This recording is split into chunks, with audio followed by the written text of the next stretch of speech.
Subscribe now and press the bell icon. Never miss an update.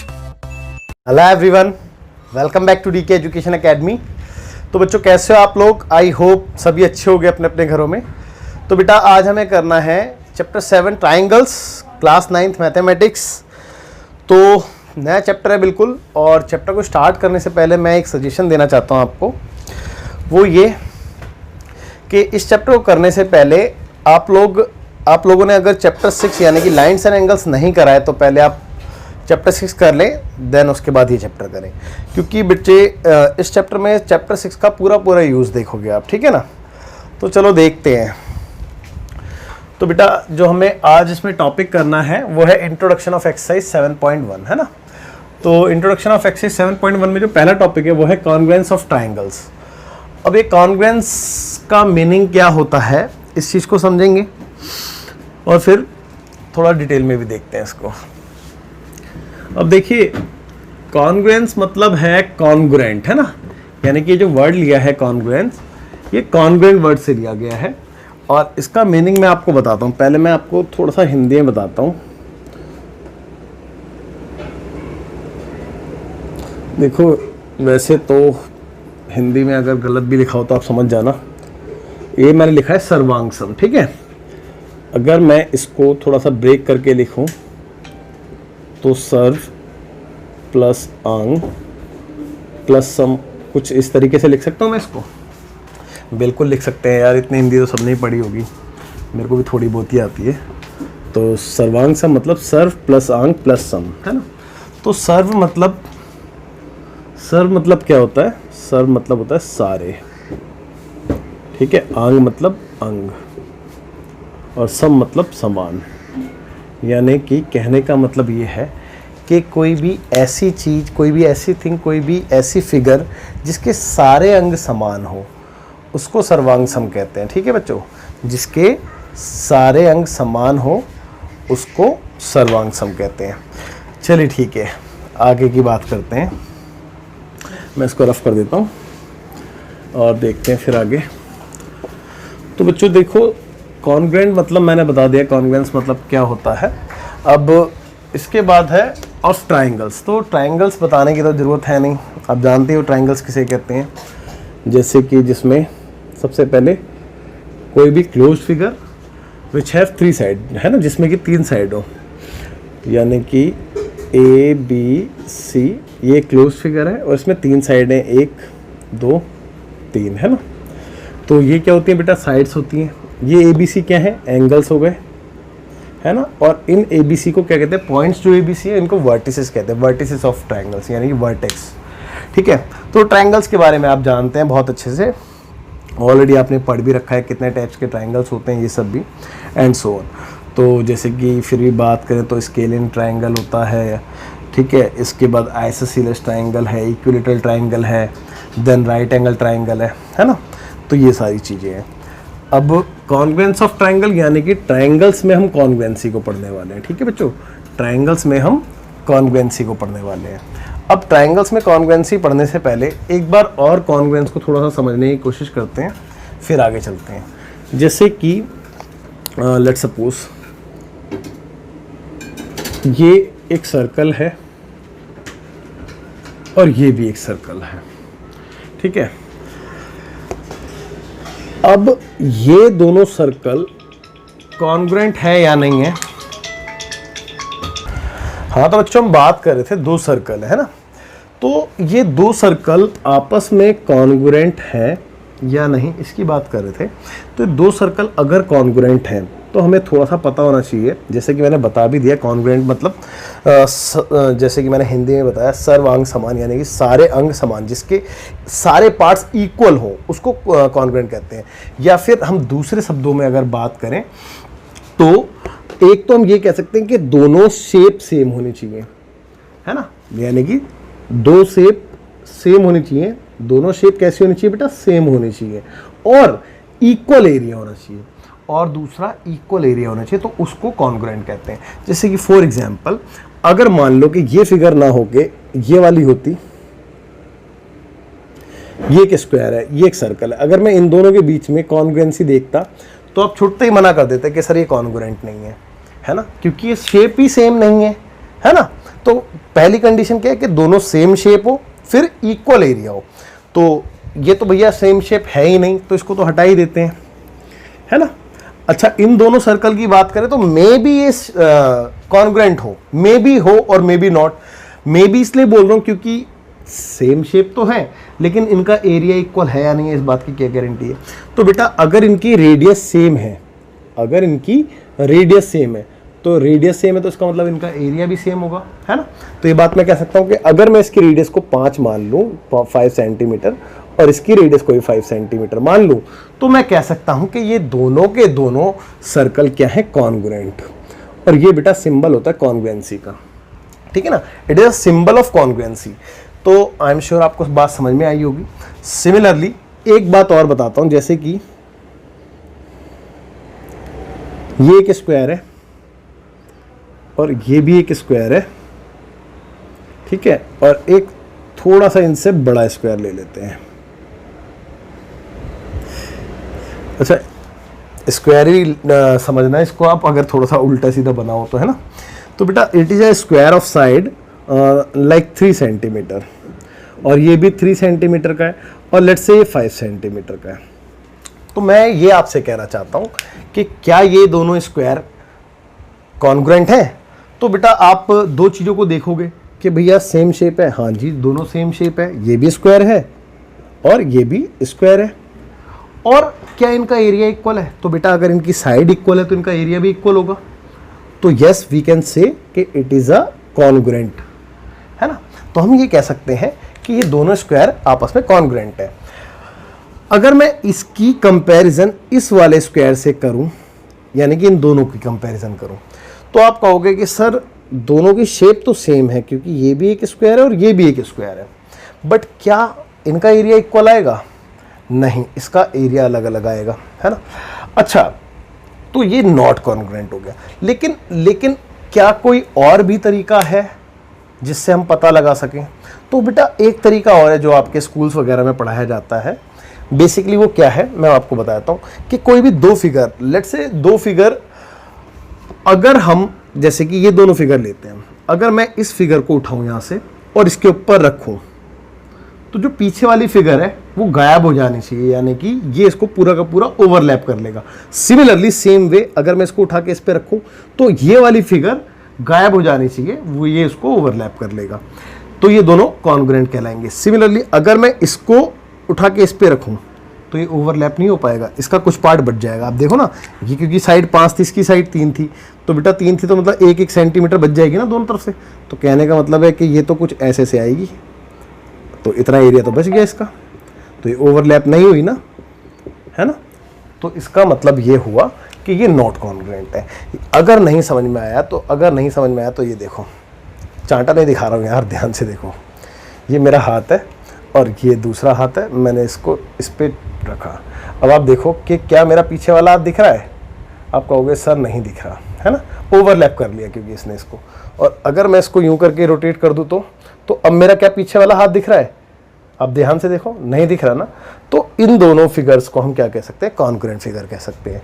ठीक है, अगर वो दिखने में सेम है, भाई दोनों हाथ सेम होते हैं ना, शेप इक्वल शेप है, सेम शेप है, और अगर एक दूसरे को ओवरलैप करे, एक दूसरे का मतलब ये है कि ये इसको ओवरलैप करे और ये वाला हाथ इसको ओवरलैप करे, क्लियर है, तो भी हम ये कह सकते हैं कि ये फिगर्स कॉन्ग्रुएंट फिगर होती हैं। तो आई एम श्योर कि मैंने कोशिश की है आपको कॉन्ग्रुएंसी का मीनिंग समझाने की, और वो आपको समझ में आ भी गया होगा, ठीक है। लेकिन अभी यहाँ पे हमारी बात ख़त्म नहीं होती है, क्योंकि हमने तो बात करनी ही ट्राइंगल्स की है, ना हमने सर्कल्स की करनी, ना स्क्वायर की करनी, ना किसी और शेप की करनी, ना हाथ की करनी, है ना। तो हमने तो ट्राइंगल्स की बात करनी है। तो अभी बहुत सी चीज़ें बाकी है, ठीक है, अभी बहुत सी चीज़ें बाकी हैं। चलो और थोड़ा सा समझने की कोशिश करते हैं। अब हम ट्राइंगल्स की बात करते हैं। लेट्स से दो ट्राइंगल्स हैं, ठीक है, एक ट्राइंगल ये रहा ABC, और एक ट्राइंगल और बना लेते हैं,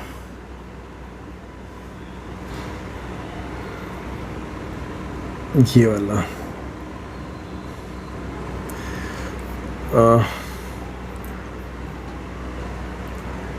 चलो PQR, ठीक है। अब इसका ये वाला जो एंगल आप देख रहे हैं ना, ए एंगल ए,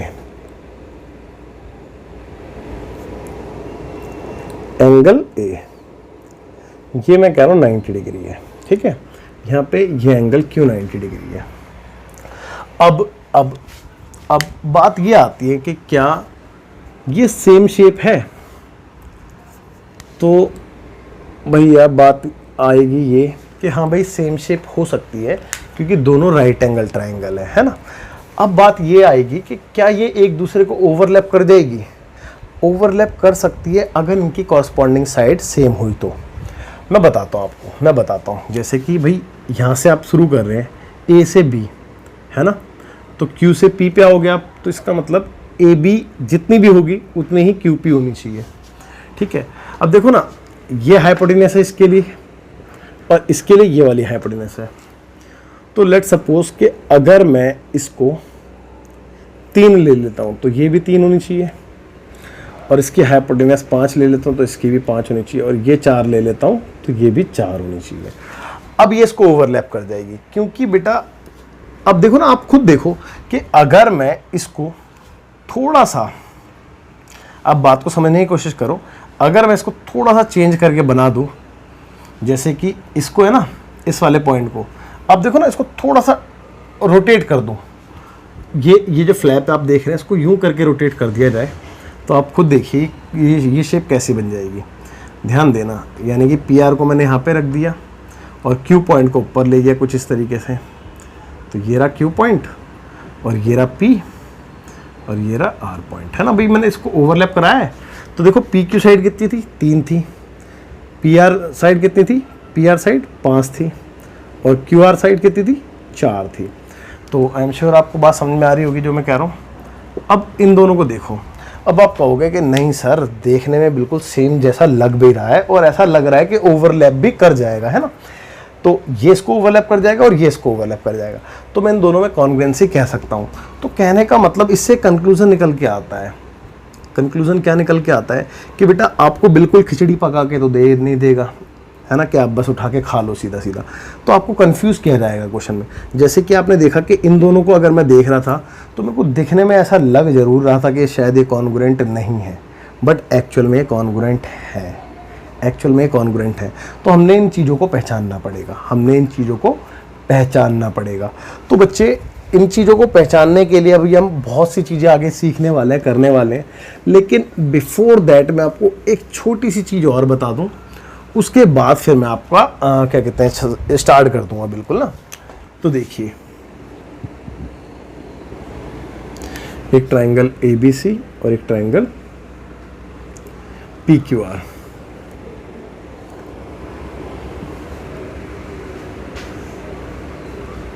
ठीक है। अब मैंने आपको एक बात बताई थी, वो ये थी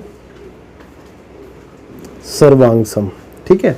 ये मैं हिंदी में इसलिए लिखवा रहा हूँ क्योंकि बच्चों को जल्दी से कैच हो जाती चीज़ें ना, और इसके लिए मैंने आपको बताया था कि सर्व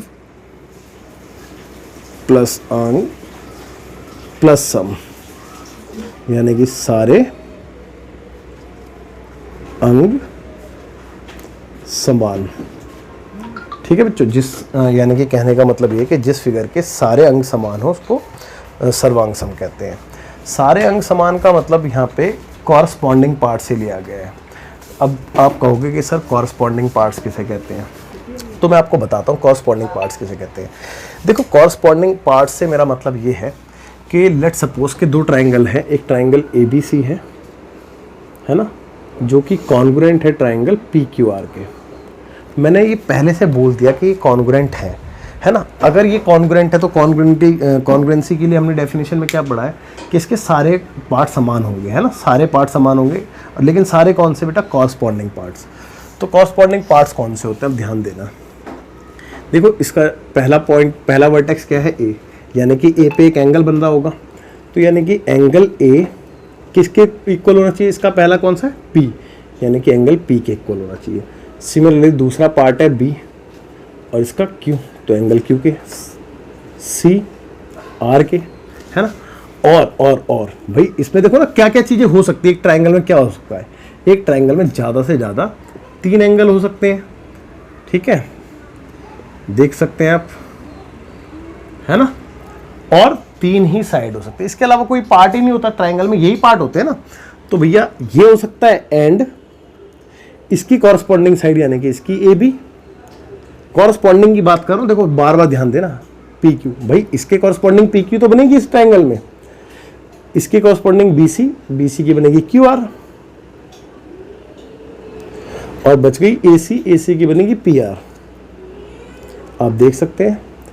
तो बेटा आपने क्या ऑब्जर्व किया, आपने ये ऑब्जर्व किया कि अगर कोई भी ट्राइंगल कॉन्ग्रुएंट है तो उसके एवरी कॉरस्पॉन्डिंग पार्ट्स इक्वल होते हैं, सेम होते हैं। आई रिपीट, अगर कोई भी ट्राइंगल कॉन्ग्रुएंट है तो उसके एवरी कॉरस्पॉन्डिंग पार्ट सेम होते हैं। अब कॉरस्पॉन्डिंग पार्ट मेरे ख्याल से आपको समझ में आ गया होगा, ठीक है। यानी कि कॉरस्पॉन्डिंग पार्ट से मेरा मतलब ये है कि इसका अगर मैं वर्टेक्स ऊपर वाला ले रहा हूँ तो इसका ये वर्टेक्स ऊपर वाला लूंगा, बट इस ऑर्डर में चलूंगा, इस ऑर्डर में। अगर ये ए बी सी है और ये पी क्यू आर, तो इसका ए, इसका पी, इसका बी, इसका क्यू, इसका सी, इसका आर, समझ रहे हो। इसकी साइड ए बी है तो इसकी साइड पी क्यू लूंगा, इसकी साइड बी सी है तो इसकी साइड क्यू आर लूंगा, ठीक है। तो आई एम श्योर बच्चों आपको ये बात भी अच्छे समझ में आ गई होगी। अब हम आगे चलते हैं, ठीक है, अब हम आगे चलते हैं। अगर आपने कुछ नोट करना है तो उसमें नोट, डेफिनेशन के बारे में भी देख लें इस कॉन्ग्रुएंसी की, है ना। तो कॉन्ग्रुएंसी की डेफिनेशन के बारे में देखते हैं। तो कॉन्ग्रुएंस ऑफ ट्राइंगल्स कहता है कि 2 ट्राइंगल्स आर कॉन्ग्रुएंट, मतलब कि 2 ट्राइंगल्स कॉन्ग्रुएंट हो कब, if sides and angles of one triangle, यदि एक ट्राइंगल की साइड्स और एंगल्स, ठीक है, आर इक्वल, ये इक्वल होने चाहिए to corresponding sides and angles of other triangle, यानी कि दूसरे ट्राइंगल्स के कॉरस्पॉन्डिंग साइड्स और एंगल के, यानी कि इसकी वाली साइड इसके इक्वल, इसकी वाली साइड इसके इक्वल, इसकी वाली साइड इसके इक्वल, और सिमिलरली ये वाला एंगल इसके इक्वल, ये वाला एंगल इसके इक्वल, ये वाला एंगल इसके इक्वल, ठीक है। तो इसने क्या बोला कि 2 ट्राइंगल कॉन्ग्रुएंट होते हैं, जैसे कि मैंने आपको समझाया, अगर एक ट्राइंगल की साइड्स और एंगल दूसरे ट्राइंगल की कॉरस्पॉन्डिंग साइड और एंगल के इक्वल हैं तो, ठीक है। तो आई एम श्योर ये बात आपको अच्छे समझ में आ गई होगी, क्योंकि मैंने आपको बहुत डीपली समझा दी है चीजें। बाकी इसको रफ करके अब मैं आगे बढ़ रहा हूँ, ठीक है, अब मैं आगे बढ़ रहा हूँ। अच्छा, अब आगे बढ़ने से पहले एक बात कर लेते हैं, क्योंकि अब जैसे कि मैंने आपको बताया कि आपको डायरेक्ट थाली में खिचड़ी तो परोस के देने दी जाएगी, है ना, आपसे थोड़ी सी मेहनत तो करवाएगा ना। तो क्या कोई ऐसा तरीका भी है, अब यार एक बात हो कि हमेशा ऐसा तो नहीं होगा कि आपको सारी साइडों के इक्वल दे दिए, सारे एंगल के इक्वल दे दिए, तो आपसे पूछ लिया गया कि भाई ये कॉन्ग्रुएंट है या नहीं है। नहीं जी, ऐसा नहीं होगा।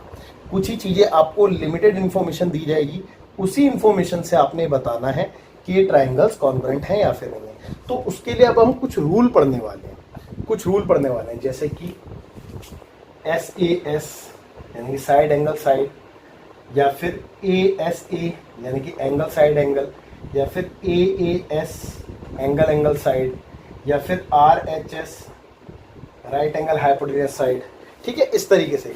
तो कुछ रूल अब हम पढ़ेंगे, तो देखते हैं 1 बाय 1, ठीक है, फिर मैं आपको 1 बाय 1 बता दूंगा सारे। अब आप ध्यान देना। तो बेटा पहला रूल स्टार्ट होता है SAS कॉन्ग्रुएंसी रूल। कैसा रूल? SAS कॉन्ग्रुएंसी रूल, यानी कि side angle side congruency rule, ठीक है। अब इसमें कहता क्या है, इस रूल को समझते हैं और फिर उससे रिलेटेड एक एग्जाम्पल करेंगे, जिससे कि आपको और अच्छे समझ में आनी चाहिए, ठीक है। तो देखिए, कहता है कि two triangles are congruent if 2 sides and the included angle of one triangle are equal to the 2 sides and the included angle of the other triangle, sorry। चलो, इसका मीनिंग नहीं समझ में आया आपको लोगों को, मुझे पता है नहीं समझ में आया होगा, समझा रहा हूं मैं, आप टेंशन ना लो। देखो समझते हैं, जैसे कि एक ये ट्राइंगल है और एक ये ट्राइंगल है ना। लेट्स सपोज ये ABC है और ये PQR है ना बच्चों। तो देखो मतलब समझो, अब ध्यान से मतलब समझो। कहता है कि 2 ट्राइंगल्स आर कॉन्ग्रुएंट, मतलब 2 ट्राइंगल कॉन्ग्रुएंट होंगे, लेकिन कब? इफ 2 साइड्स, यानी कि यदि 2 साइड्स लेट्स से ये और ये ले लेते हैं भाई, ये वाली साइड और ये वाली साइड, भाई दो साइड्स है ना, बात समझना। कहता है कि if two sides and the included angle, और इन दोनों साइड से इंक्लूडेड एंगल कौन सा है, कौन सा एंगल इंक्लूड है, यही तो एंगल इंक्लूड है। अगर मैं ये दोनों साइड ले लूं तो एंगल ये वाला इंक्लूड होगा, अगर मैं ये दोनों साइड लेता तो ये वाला एंगल इंक्लूड होता, अगर मैं ये वाली साइड लेता तो ये वाला एंगल इंक्लूड होता। बात समझो, ठीक है। कहता है कि two sides and the included angle of one triangle, एक ट्राइंगल का, ये किसके इक्वल होना चाहिए, are equal to the two sides, ये इक्वल होना चाहिए दो साइड के and the included angle of the other triangle, यानी कि इस ट्राइंगल के दो साइड और इंक्लूडेड एंगल के इक्वल होना चाहिए, तो भी ये दोनों ट्राइंगल कॉन्ग्रुएंट कहलाएंगे। यानी कि देखो मैं इसको कैसे लिखूंगा कि भैया इसकी ए बी इसकी पी क्यू के इक्वल है, ठीक है, और इसकी ये वाला एंगल यानी कि जो इंक्लूडेड एंगल था बी, इसके इंक्लूडेड एंगल क्यू के इक्वल है, और इसकी बी सी इसके क्यू आर के इक्वल है। तो भी इस इंफॉर्मेशन से मैं ये कह सकता हूं कि ये दोनों ट्राइंगल कॉन्ग्रुएंट हैं। तो ये रूल कहता है SAS। अच्छा एक बात और, अगर मैंने इन तीनों इंफॉर्मेशन से यानी कि इन तीनों बातों से इस ट्राइंगल को कॉन्ग्रुएंट बता दिया है, तो क्या मैं ये कह सकता हूं कि इसके सारे पार्ट इक्वल होंगे, तो इसके एवरी पार्ट इक्वल होंगे, तो हाँ बिल्कुल। अब मैं ये कह सकता हूं कि इसका फिर एंगल CB R के इक्वल होगा, इसका एंगल AB P के इक्वल होगा, इसकी साइड AC भी PR के इक्वल होगी। और इसका रीजन क्या लिखूंगा बेटा, कोई बताएगा इसका रीजन? इसका रीजन लिखते हैं हम CPCT, ठीक है, CPCT। CPCT की फुल फॉर्म होती है बेटा corresponding part of congruent triangle, यानी कि कॉन्ग्रुएंट ट्राइंगल के कॉरस्पॉन्डिंग पार्ट इक्वल होते हैं, ठीक है। तो आई एम श्योर आपको ये बात समझ में आई होगी। तो बच्चों आप यहां तक नोट करो, इसके बाद एक दो एग्जाम्पल लेते हैं, है ना, उसके बाद फिर आगे समझते हैं। हाँ तो बच्चों बात करते हैं इससे रिलेटेड एग्जाम्पल की ना। तो बेटा एग्जाम्पल नंबर 1 इससे रिलेटेड ही है। तो एग्जाम्पल नंबर 1 जो कि पेज नंबर 113 पे है NCERT में, तो देखते हैं। कहता है कि इन फिगर ऑलरेडी गिवन थी तो मैंने इसलिए बना दी है डायरेक्ट बोर्ड पे। तो इसमें कहता है कि AO बराबर है OB के। तो मैं गिवन इन्फॉर्मेशन, देखो क्वेश्चन का प्रेजेंट करने का तरीका क्या होता है, सबसे पहले आप लिखते हैं गिवन इन्फॉर्मेशन, जो भी आपको दे रखी है इन्फॉर्मेशन। तो फिगर के अंदर आपको दी थी in figure comma AO equal to AO जो है वो बोला है OB के इक्वल, ओके। अब कहता है कि and OD equal to OC, and OD equal to OC। देखो ना AO इक्वल टू OB ये वाली साइड, और कहता है कि OD यानी कि वाली साइड इक्वल टू OC यानी कि वाली साइड, ठीक है। और आगे बोलता है कि शो दैट, आपने शो करना है या फिर टू प्रूफ भी लिख सकते हो आप शो दैट को। तो टू प्रूफ, आपने प्रूफ क्या करना है बेटा, आपसे प्रूफ करने के लिए बोला है नंबर 1 में दो चीजें हैं, यहाँ पे दो पार्ट हैं। नंबर 1 में कहता है कि triangle AOD congruent to triangle BOC, ठीक है। और नंबर 2 में आपसे बोला है, कहता है कि AD पैरेलल टू BC, यानी कि AD को आपने BC के पैरेलल प्रूफ करना है। बस इतने ही क्वेश्चन है और देखेंगे ध्यान से, बहुत इजी है। देखो कई बार क्या होता है कि एज अ स्टूडेंट अगर मैं बात करूं तो जब फिगर आपको मर्ज करके दे रखी होती है ना, अभी तक हमने जितना भी आपको समझाया उसमें मैंने क्या किया था कि दो सेपरेट ट्राइंगल्स दिखाए थे हमेशा। और जब दो सेपरेट ट्राइंगल्स आपको दिख रहे होते हैं तो आपको कहीं ना कहीं एक बात क्लियर होती है कि हाँ भाई मेरे को कॉरस्पॉन्डिंग पार्ट्स का भी पता चल रहा होता है, और मतलब चीज़ें ना क्लियरली विजिबल होती है थोड़ी सी ना। बट जब मर्ज करके देते हैं फिगर को तो थोड़ा सा दिक्कत आती है। तो बच्चों मैं आपको ये सजेस्ट करूँगा कि जब भी आपको ऐसा दे रखा हो मर्ज करके, तो आप चाहो तो अपने समझने के लिए इस फिगर को ब्रेक कर लो रफ में, है ना, रफ में ब्रेक कर लो। जैसे किसने बोला AOD, एक ट्राइंगल AOD को अलग कर लो, और हमेशा ना ऑर्डर पे ध्यान देना। देखो A पहले लिया है तो A को आपने यहाँ पे रख दिया, O यहाँ पे ले लिया, फिर D यहाँ पे ले लिया, लेट सपोज है, और BOC, तो BOC भी इसी ऑर्डर में लेना, क्योंकि आपने पहले वाले को वर्टेक्स ऊपर रखा था ना, तो यहाँ पे भी पहले वाले को B को ऊपर रखो, O को यहाँ पे लिया था तो O को यहाँ पे और C यहाँ पे ले लिया। ठीक है बच्चों, आई एम श्योर आपको बात समझ में आ गई होगी। अब देखो, अब थोड़ा ना फिगर को जो भी गिवन इन्फॉर्मेशन थी उससे थोड़ा सा मतलब रिलेट करके देखो कि आपको मतलब क्या क्या इन्फॉर्मेशन गिवन है, आप कैसे क्वेश्चन को कर सकते हो। तो देखो AO बराबर OB दे रखा था, तो AO ये वाली साइड है, ये BO के इक्वल दे रखे थे इस साइड के, है ना, मार्क कर दिया आपने। OD बराबर OC दे रखा था, OD वाली साइड है, और OD OC के इक्वल दे रखी थी, यानी कि इस वाली साइड के। अब आपके पास अगर इस SAS रूल की बात करूं, SAS, तो बेटा दो साइड्स के बीच में जो इंक्लूडेड एंगल होगा वो इक्वल आना चाहिए, यानी कि ये वाला एंगल इसके इक्वल आना चाहिए, ये वाला एंगल इसके इक्वल आना चाहिए, है ना। एक सेकेंड, तो देखेंगे बेटा ध्यान से। तो अब ये वाला एंगल इसके इक्वल है या नहीं है, इस बात को समझते हैं, ठीक है। तो बेटा आप खुद देखो, ये वाला एंगल है कौन सा, AOD है, तो AOD कौन सा, ये वाला एंगल है, और ये वाला एंगल कौन सा है, BOC, तो BOC कौन सा है, ये वाला एंगल है। तो बेटा ये दोनों एंगल इक्वल है या नहीं है, आप ही बताओ मेरे को। मैंने कहा था ना कि इस चैप्टर को करने से पहले लाइंस एंड एंगल्स पढ़ो, तो बेटा ये बिल्कुल इक्वल एंगल है, वर्टिकली अपोजिट एंगल। याद है मैंने बताया था सिर मिलते हैं, तो ये वर्टिकली अपोजिट एंगल इक्वल होते हैं भाई। तो बस आपका काम बन गया, देखो दो साइडों के बीच में इंक्लूडेड एंगल इक्वल दिखा दिया, तो ये दोनों कॉन्ग्रुएंट हो गए, यानी कि फर्स्ट पार्ट कंप्लीट हो गया। अब सेकंड पार्ट में कैसे करना वो मैं अभी बताता हूँ, पहले फर्स्ट पार्ट को फेयर कर लेते हैं, है ना। ये तो थी समझाने वाली बात, और ये मैंने सिर्फ आपको समझाने के पर्पज से दो फिगर अलग से बना के दिखाई है, वरना आपकी मेन फिगर यही है जिसके ऊपर आप काम कर रहे हो। और फिगर बनाना मैंडेटरी है, ध्यान रखना। बच्चे, कई बच्चे क्या करते हैं, फिगर नहीं बनाते हैं, कहते हैं सर गिवन थी फिगर इसलिए नहीं बनाई।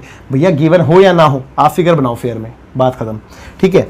ये फिगर आप बनाओ या मत बनाओ, ये आपके समझाने के लिए थी, ये सिर्फ आपके समझाने के पर्पज से बनाई थी, मैंने इस फिगर को ब्रेक कर दिया था, दैट्स इट। अब देखिए प्रूफ में सबसे पहले आप एक काम करो, जिस ट्राइंगल को आपने कॉन्ग्रुएंट प्रूफ करना है ना, उन दोनों ट्राइंगल को ले लो, यानी कि मैंने ले लिया in triangle AOD and triangle BOC, तो मैंने दो ट्राइंगल ले लिए। अब मेरे को इन दोनों के अंदर काम करना है। अब मैंने रूल तो यही पढ़ा है ना, SAS, और SAS इसमें फॉलो भी हो रहा है, तो इसी रूल के अकॉर्डिंग इसको बस काम करा दो। यानी कि देखो भैया, मैंने इसकी साइड दिखाई AO, इसकी साइड दिखाई BO, देखो ना कॉरस्पॉन्डिंग है, AO BO के इक्वल ही तो है, ठीक है, ओके। अब इसका रीजन जरूर देना होता है बेटा, ज्योमेट्री में रीजन मस्ट होता है। तो इसका रीजन क्या है भैया, ये तो गिवन था, मैंने कोई कहीं गड्ढे से खोद के थोड़ी ना निकाला है इसको, तो इट इज अ गिवन। तो इसके रीजन में क्या लिख दोगे आप कि गिवन इंफॉर्मेशन है ना।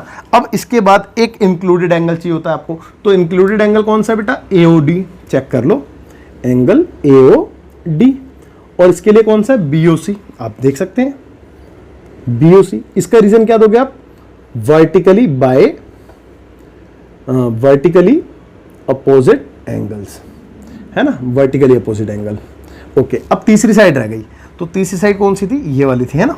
तो आप खुद देखो कि OD, इसकी OD इसकी OC के इक्वल है, भाई देखो ना, इसकी OD OC के इक्वल है ना, ठीक है। तो इसका भी रीजन क्या है, हमें गिवन था भैया, देख लो ना, OD बराबर OC है, गिवन है ये भी, तो इट इज अ गिवन। तो बेटा आपका काम बन गया, देखो साइड एंगल साइड SAS, तो SAS रूल से ये हो गया कॉन्ग्रुएंट। अच्छा, अभी इसको मैं क्या कहते हैं, मिटा देता हूँ, रफ कर देता हूँ, बिकॉज ऑफ ये कहीं आपको प्रॉब्लम क्रिएट ना करा दे, क्योंकि ये क्वेश्चन का पार्ट नहीं था, ये सिर्फ आपको समझाने के पर्पज से मैंने फिगर को ब्रेक करा था।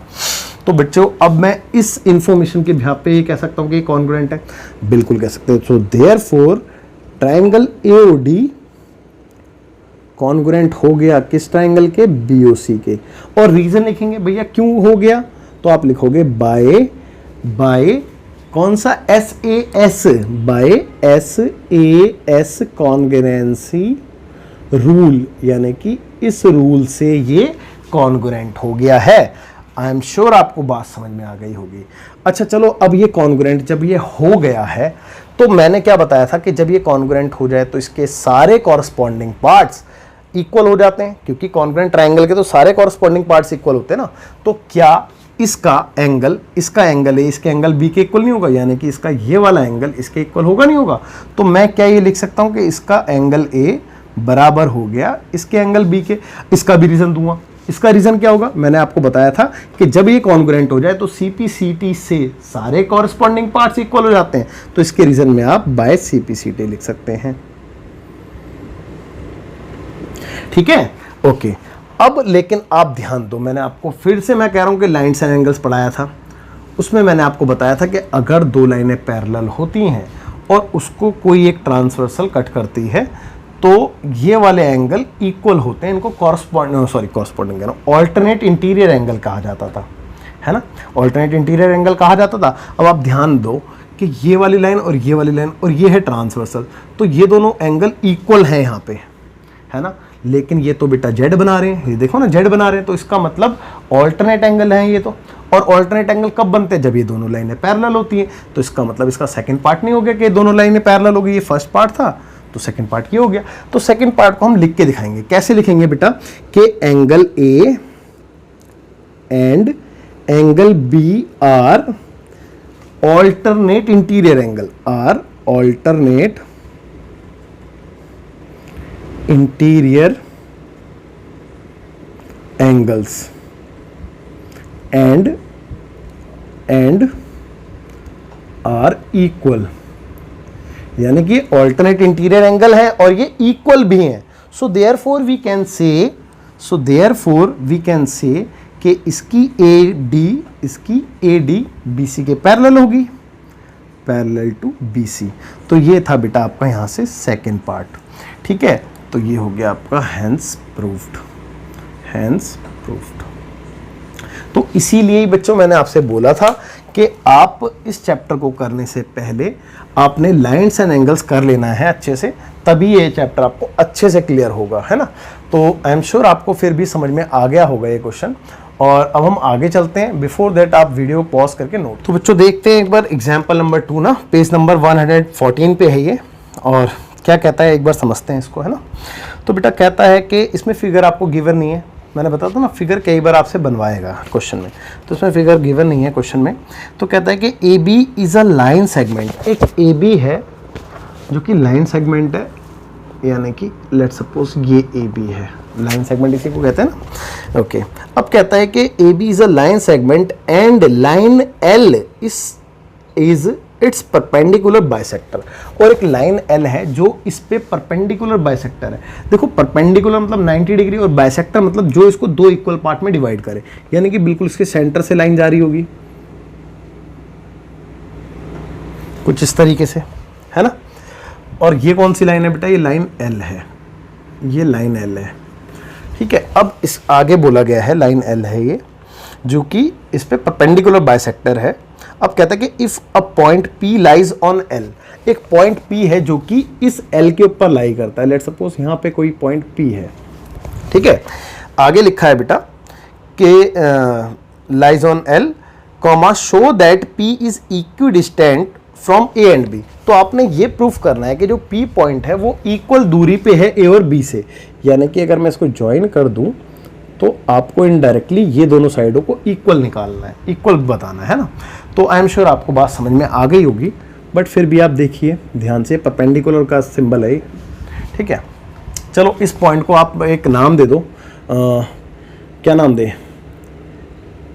APB, इसको नाम देते हैं M पॉइंट देते हैं, चलो M पॉइंट देते हैं, है ना। चलिए ठीक है। अब गिवन इन्फॉर्मेशन लिख लें सबसे पहले। तो सबसे पहला काम वही होता है कि गिवन इन्फॉर्मेशन लिखिए आप। तो गिवन इन्फॉर्मेशन में इन फिगर, मतलब फिगर से आप काफ़ी इन्फॉर्मेशन देख सकते हो, तो कुछ छूट जाए तो इसीलिए मैं लिखता हूँ कि फिगर में, तो फिगर में बाकी चीज़ें देख लो, ओके। तो फिगर में आपको दे रखा था कि A B is a line segment, तो ये कोई बहुत बड़ी इन्फॉर्मेशन नहीं है, तो लिखने की ज़रूरत नहीं है। मेन इन्फॉर्मेशन ये थी कि जो लाइन एल है वो ए बी का परपेंडिकुलर बाइसेक्टर है, ये मेन इन्फॉर्मेशन है। तो हम लिखेंगे लाइन एल इज परपेंडिकुलर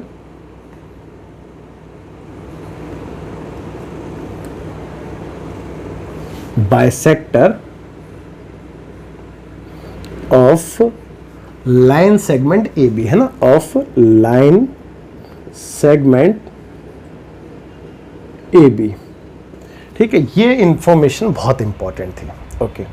अब इसके बाद टू प्रूफ, जो आपने प्रूफ करना है, तो भैया प्रूफ तो ये करना है कि पी पॉइंट जो है ए और बी से इक्वल डिस्टेंस पे है ना, यानी कि ए पी और पी बी को आपने इक्वल दिखाना है, ये प्रूफ करना है, ओके। अब कंस्ट्रक्शन अगर आपने कोई करी है तो आप लिखोगे, नहीं करी तो उसको स्किप करो, है ना। तो सीधा प्रूफ में आते हैं, अब हम हैं प्रूफ में आते हैं। तो एक काम करते हैं, इन दोनों को इक्वल दिखाने के लिए अगर मैं इन छोटे ट्राइंगल्स को, ये वाले दो छोटे ट्राइंगल्स देख रहे हैं, अगर मैं इन दोनों में कॉन्ग्रुएंसी प्रूफ कर दूं, जैसे मैंने पिछले क्वेश्चन में करी थी, तो मैं CPCT से ये बात कह पाऊंगा कि ये दोनों इक्वल होंगे, कह पाऊंगा ना। बिल्कुल कह पाऊंगा। तो मतलब मेरा मेन काम क्या है, इन दोनों छोटे ट्रायंगल्स को कॉन्ग्रुएंट प्रूफ करना। अब ध्यान देंगे कि कैसे कॉन्ग्रुएंट प्रूफ किया जाए। तो बेटा क्योंकि ये जो लाइन है एल, ये ए बी का बाइसेक्टर है। बाइसेक्टर मतलब दो इक्वल पार्ट में इसको डिवाइड कर रही है, यानी कि दो इक्वल पार्ट में डिवाइड कर रही है, तो इसका मतलब ये वाली साइड इस साइड के इक्वल हो गई। तो मतलब मेरे को एक इन्फॉर्मेशन तो मिल गई है, ध्यान देंगे, एक इन्फॉर्मेशन मिल गई। और दूसरी इन्फॉर्मेशन मेरे को इनडायरेक्टली ये देखो ये मिली हुई है, 90 डिग्री है भाई, ये वाला एंगल इसके इक्वल है क्योंकि ये परपेंडिकुलर है ना। परपेंडिकुलर का मतलब क्या होता है, 90 डिग्री। और तीसरी इन्फॉर्मेशन, अगर आप पी एम साइड को देखो तो पी एम साइड जो है वो कॉमन साइड है, यानी कि जो इस ट्रायंगल के अंदर भी है और इस ट्रायंगल के अंदर भी है, तो पी एम के इक्वल होगी ना। तो इसका मतलब साइड एंगल साइड, फिर से मेरे को SAS रूल की इंफॉर्मेशन सारी मिल चुकी है। तो बस आप इसको कर दो, फिर क्या रह गया इसमें, है ना। तो अब हम क्या करेंगे, सबसे पहले वो ट्रायंगल ले लेंगे जिसको हमने कॉन्ग्रुएंट दिखाना है। तो ट्रायंगल AMP, कॉन्ग्रुएंट नहीं, एंड ट्रायंगल, अभी तो कॉन्ग्रुएंट प्रूफ करेंगे इसको। एंड ट्रायंगल देखो ऑर्डर पे आप ध्यान देना, BMP, इसी ऑर्डर में चलूंगा ना, क्योंकि ऑर्डर मैटर करता है बेटा, बार बार कह रहा हूं। ऑर्डर से भटकोगे तो फिर आगे क्वेश्चंस में भी दिक्कत आएगी। चलिए अब देखते हैं। तो इसकी साइड AM, भाई इसकी साइड AM, इसकी साइड BM के इक्वल होना चाहिए, और है भी। तो इसकी साइड BM के इक्वल है। रीजन में आप गिवन लिख सकते हो, क्योंकि आपने गिवन इंफॉर्मेशन में बाइसेक्टर वाली बात कह दी। अच्छा, इसके बाद ये वाले, यानी कि इसका एंगल, इस एंगल को M तो नहीं पढ़ सकते क्योंकि M तो इसके लिए भी है ना। तो इसको पूरा पढ़ेंगे, AMP, एंगल AMP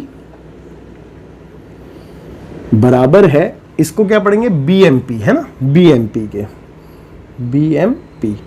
आप चाहो तो इसमें भी गिवन लिख सकते हो, नहीं तो आप इसमें ये भी लिख सकते हो कि ईच 90 डिग्री।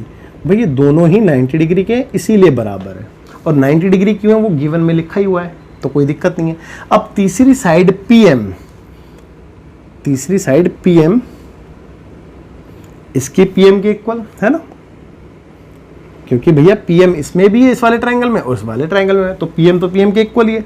तो इसका रीजन क्या है बेटा, कॉमन साइड। इसका रीजन क्या लिखेंगे, common side, it is a common side. तो बच्चों साइड एंगल साइड से हो गई congruency proof. So therefore triangle AMP हो गया कॉन्ग्रुएंट ट्रायंगल BMP के। और रीजन में क्या लिखेंगे, बाय कौन से रूल से हुआ बेटा, SAS, है ना। तो बाय SAS कॉन्ग्रुएंसी रूल। तो यहां तक भी कोई डाउट नहीं होगा। अच्छा, अगर ये दोनों ट्रायंगल कॉन्ग्रुएंट हैं तो CPCT से मैं दोनों साइडों को इक्वल दिखा सकता हूं, तो बिल्कुल दिखा सकते हैं जी। तो इसका मतलब इसकी AP इसकी PB के इक्वल आ गई, और इसका रीजन बाय CPCT, ठीक है, बाय CPCT। तो यही प्रूफ करना था बेटा आपको, तो हो गया प्रूफ, हैंस प्रूफ्ड। और अगर स्टेटमेंट में लिखना है तो आप स्टेटमेंट में लिख सकते हो कि hence P is equidistant from A and B, hence proof, that's it. तो आई एम श्योर, पहले आप स्क्रीनशॉट ले लेना इसका, सॉरी स्क्रीनशॉट कह रहा हूँ, कॉपी कर लेना आप इसको, ठीक है। और आई एम श्योर आपको जितना ही पढ़ाया समझ में आया होगा। और अभी वीडियो लेक्चर जो है वो लंबा हो जाएगा, तो बाकी का जो है लेक्चर हम सेकंड पार्ट में करेंगे इसके। तो जब तक आप अपना ध्यान रखें, बाय, टेक केयर, मिलते हैं नेक्स्ट लेक्चर।